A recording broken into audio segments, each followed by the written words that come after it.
اور جو ملیٹنٹ اس میں جو انوالو تھے پہلگام اس میں، تو وہ تو ابھی تک وہ پکڑے نہیں گئے. تو اب حاصل ہوا تو کیا ہوا؟ مطلب جنگ اب آخری آپشن بھی نہیں ہے اس وقت کے ماحول میں جب آپ نیوکلیئر پاور ہو. ڈیلیگیشنز بھیج رہے ہیں تو مجھے لگتا ہے یہ ڈیلیگیشنز پہلے جانے چاہیے تھے. وہ کوئی کہتا ہے جہاں آپ کو چھوٹے چاقو کی ضرورت ہے وہاں آپ تلوار اٹھائیے. آپ لوگوں نے کم سے کم جن کو آپ مسلمانوں کو لنچ کرتے ہیں، جن کے گھر آپ توڑتے ہیں، جن کی مسجدیں آپ توڑتے ہیں، ان کے بارے میں بھی سوچیے تو کون سا گناہ کیا تھا اس نے کہ اس کو جیل میں ڈال دیا. پہلی بار جنرل مشرف نے پاکستان میں کہا تھا کہ یونائٹڈ نیشن ریزولوشنز کو ہم الگ رکھ کے اب جموں کشمیر کے معاملے کا کوئی حل ڈھونڈیں گے، اور واجپئی جی نے کہا تھا انسانیت کے دائرے میں حل ڈھونڈیں گے.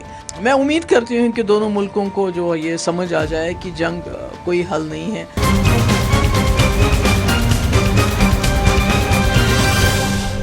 میرے حساب سے آؤٹ پٹ یہ نکلا کہ پہلگام میں ہم نے 27-28 لوگ کھوئے، اور اس کے بعد ہم نے اور بھی کئی لوگ کھوئے. ہمارے مکان تباہ ہو گئے، ہمارے جو شہر پونچھ جیسا شہر اس کی تباہی ہوگی، وہاں لوگ مارے گئے، بچے مارے گئے، عورتیں ماری گئی، اتنی اربوں روپے کی پراپرٹی برباد ہوگی. اور جو ملیٹنٹ اس میں جو انوالو تھے پہلگام اس میں، تو وہ تو ابھی تک وہ پکڑے نہیں گئے. تو اب حاصل ہوا تو کیا ہوا؟ میں سمجھتی ہوں کہ جو آج کر رہی ہے گورنمنٹ آف انڈیا، جو ڈیلیگیشنز بھیج رہی ہے مختلف ملکوں کے اندر، یہ شاید تب کرنا چاہیے تھا تاکہ بتایا جائے لوگوں کو کہ ہمارے ساتھ کیا ہوا ہے، ملک کے ساتھ کیا ہوا ہے، اور ہمیں کیا کرنا چاہیے. جب آپ سب کچھ کر چکے، آپ نے لاسٹ آپشن، مطلب جنگ اب آخری آپشن بھی نہیں ہے اس وقت کے ماحول میں جب آپ نیوکلیئر پاور ہو، تو اب آپ نے اس آپشن کو یوز کیا. تو اب آپ ڈیلیگیشنز بھیج رہے ہیں تو مجھے لگتا ہے یہ ڈیلیگیشنز پہلے جانے چاہیے تھے. تبھی مجھے آج پریس کانفرنس بھی بلانی پڑی. اگر آپ پونچھ کو دیکھو گے، ٹنگڈار دیکھو گے، اوڑی دیکھو گے، تو ابھی بھی کئی لوگ ایسے بیچارے جن کا کوئی نہیں ہے، پرسان حال نہیں ہے، ٹینٹ تک کئی جگہ پہ نہیں ملے ہیں لوگوں کو.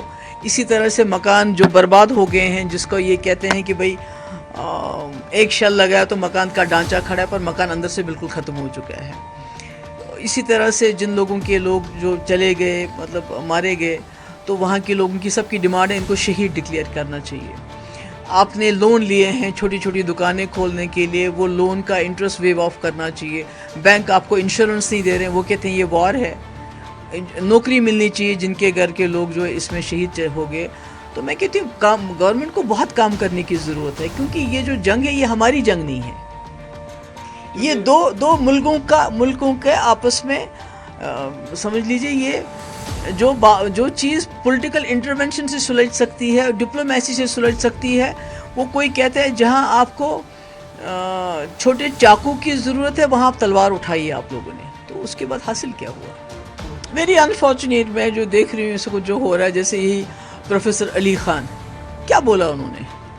کیا کہا انہوں نے؟ صحیح تو کہا کہ جو کرنل قریشی کے بارے میں، صفیہ قریشی کے بارے میں جو اس منسٹر نے بات کہی وہ بہت غلط ہے. آپ بہت شور مچا رہے ہیں، مگر کم سے کم جن کو آپ مسلمانوں کو لنچ کرتے ہیں، جن کے گھر آپ توڑتے ہیں، جن کی مسجدیں آپ توڑتے ہیں، ان کے بارے میں بھی سوچیے تو کون سا گناہ کیا تھا اس نے کہ اس کو جیل میں ڈال دیا.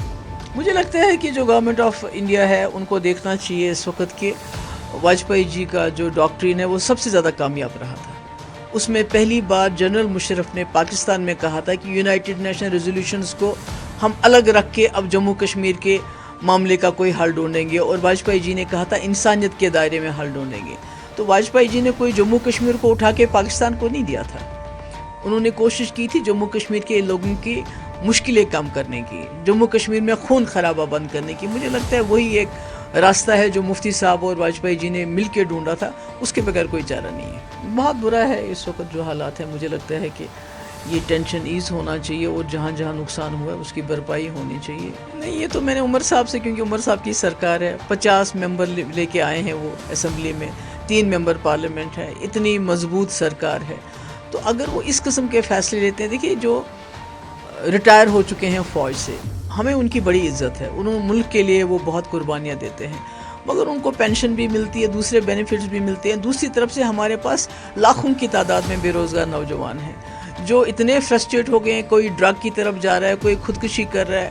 پڑھے لکھے نوجوان، ہٹے کٹے، صحت یاب، جو یہ کام بہتر طریقے سے کر سکتے ہیں. یہ جو انسٹالیشنز ہیں ان کی حفاظت کر سکتے ہو، ان کو ترجیح نہ دے کے ریٹائرڈ آرمی افسر کو، آرمی پرسنل کو لگانا، میں سمجھتی ہوں یہ صحیح فیصلہ نہیں ہے۔ میں امید کرتی ہوں کہ دونوں ملکوں کو جو یہ سمجھ آ جائے کہ جنگ کوئی حل نہیں ہے، جنگ سے تباہی ہو جاتی ہے، دونوں طرف تباہی ہو جاتی ہے، جنگ صرف جو میڈیا چینلز ہیں ان کی ٹی آر پی بڑھا سکتی ہے، مگر جو عام لوگ ہیں، خاص کر جو ہمارے جموں کشمیر کے لوگ ہیں، بارڈر کے لوگ ہیں، وہ اس میں تباہ اور برباد ہو جاتے ہیں۔ دیکھیں عمر صاحب نے ایسا کیوں کہا، وہ کیوں ایسا چاہتے ہیں کہ اس وقت ان معاملوں کو اچھالا جائے جس سے آپس میں تناؤ بڑھے، مجھے معلوم نہیں وہ ایسا کیوں کہتے ہیں، مگر میرا یہ ماننا ہے کہ پہلی گورنمنٹ آف انڈیا نے 2019 میں 370 کو ختم کر کے پاکستان اور چائنا کو نزدیک لایا، جو ہمارے ملک کے لیے ٹھیک نہیں ہے۔